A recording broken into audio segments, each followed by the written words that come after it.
இப்போ 3 பேர் கிளாஸ்க்கு வராங்கன்னு சொல்லியிருந்தேன் இல்லையா, 3 பேர் வேறு டைமில் வந்ததுனால ஒரே மாதிரி சொல்லிக் கொடுக்க முடியல. அது மாதிரி ஒருத்தர் 2 பேர் ப்ளவுஸ் மட்டும் கற்றுக்க வர்றாங்க, ஒரு பொண்ணு எல்லாமே கற்றுக்கணும் அப்படின்னு சொல்லிட்டு வந்திருக்காங்க. வேறு டைமிங்கில் வந்ததுனால 3 பேர்த்துக்கு 3 விதமாக சொல்லிக் கொடுக்குற மாதிரி இருக்குது. அதனாலே காலையில் 9:30 மணிக்கெலாம் கிளாஸ் ஆரம்பிச்சு, ஏன்னா அந்த பொண்ணு வந்து பாப்பாவை ஸ்கூலில் விட்டுட்டு நேராக இங்கே வந்துடுறேங்க்கா அப்படின்னு சொன்னாங்க. நானும் அதே மாதிரி வந்துடுறேன். அவங்களுக்கு ஆஃப் டே ஃபுல்லாக கிளாஸ்லேயே போயிடுது. 1 மணிக்கு மேலே வீட்டில் போய் வீட்டு வேலையெல்லாம் முடிச்சுட்டு வந்து அதுக்கப்புறமா கொஞ்சம் நேரம் கட்டிங் போட்டு அப்புறம் ஈவினிங் பாப்பாவை கூட்டிகிட்டு வந்துட்டு இப்படியே போகுது. அதுக்கு மேலே 5 மணிக்கு மேலே தான் வந்து கட்டிங் ஒர்க்கு ஸ்டிச்சிங் ஒர்க்கெலாம் ஆரம்பிக்கிற மாதிரி இருக்குது. இதனாலேயே 2 நாளாக ஒவ்வொரு ப்ளவுஸ் மட்டும்தான் தைக்க முடிஞ்சிச்சு. அதனால தான் வீடியோ போடல.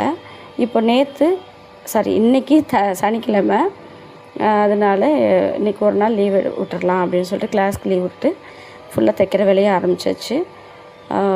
நாளைக்கு சண்டே, அன்றைக்கும் ஒர்க் பண்ணியே ஆகணும் கண்டிப்பாக.